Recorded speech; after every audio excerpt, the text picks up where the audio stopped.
Ya Nabi salamun alaika, ya Rasul.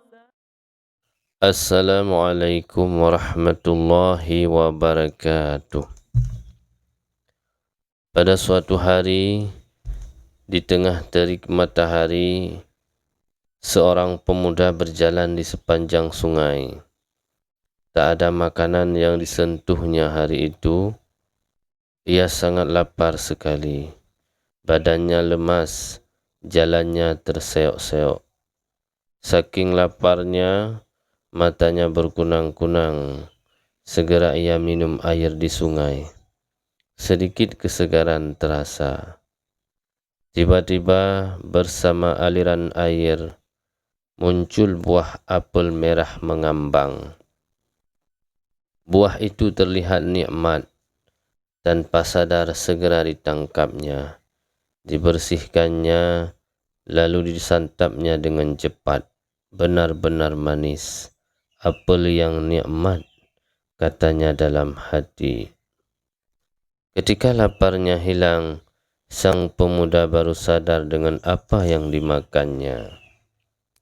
Apel ini bukan milikku, kenapa aku memakannya?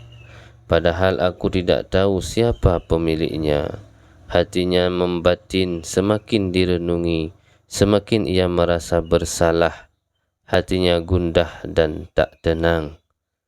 Akhirnya ia memutuskan untuk mencari si empunya apel dan akan memohon ridhanya atas apel yang dimakannya.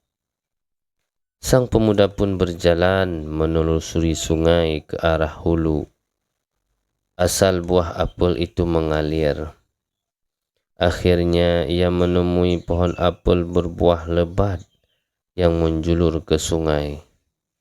Pasti dari pohon inilah apel yang kumakan tadi, katanya dalam hati.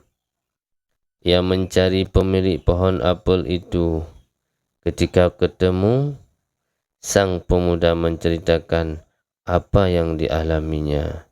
Ia bersedia melakukan apa saja agar sang bapak meridai apel yang telah dimakannya. Mendengar cerita si pemuda, bapak pemilik pohon apel sangat kagum.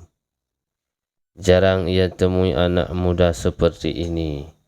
Gagah, sopan, jujur dan sangat saleh. Alangkah berbahagianya ia dapat menjodohkan sang pemuda dengan anaknya yang sudah menginjak dewasa. Maka sang bapak pun mengatur siasat. Wahai anak muda, kata sang bapak, niatmu sungguh baik, namun aku sudah bersusah payah merawat pohon apel itu. Tak bisa aku memaafkan begitu saja, kecuali kalau engkau bersedia menikahi putriku. Lanjut Pak Tua. Sang pemuda tak berubah raut wajahnya dan dia bersedia. Apakah benar-benar engkau bersedia anak muda? Kata bapak tua itu meragukan. Engkau tahu wahai anak muda, anakku itu bisu, tuli, buta dan kakinya lumpuh. Wajahnya pun biasa-biasa saja, tidak cantik. Bagaimana lanjutnya? Si pemuda tetap pada kesediaannya, tidak berubah. Ia siap melakukan apapun untuk menebus kesalahannya. Bapak tua semakin kagum. Akhirnya mereka sepakat untuk melangsungkan pernikahan itu. Dan bapak tua itu memanggil anak gadisnya. Di luar dugaan si pemuda, anak gadis si bapak tua ternyata sehat-sehat saja. Tidak buta, tuli, bisu, apalagi lumpuh. Bahkan matanya sangat indah, putih dan wajahnya sangat cantik.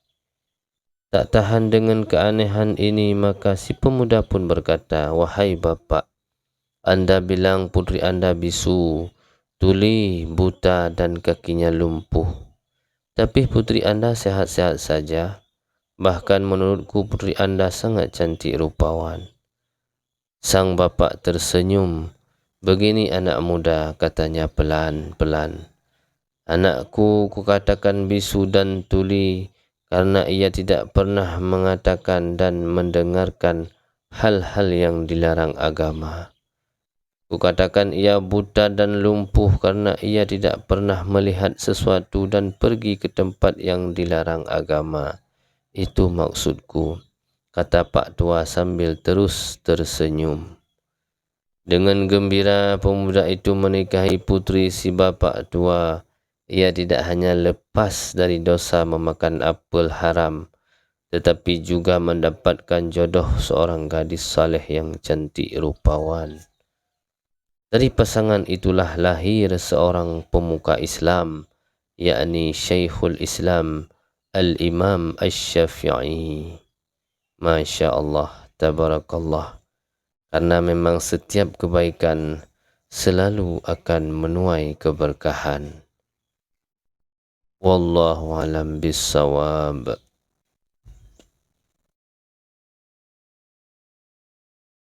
Ya Nabi salamun alaik,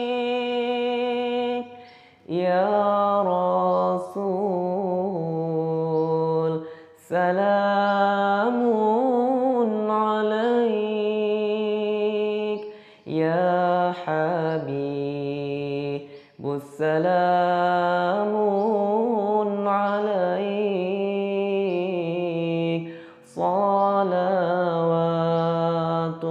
salawatullahi alaik,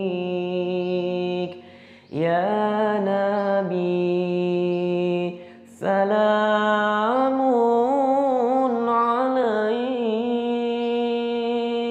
Ya Rasul salamun alaik, Ya Habib Bussalamun alaik, salawat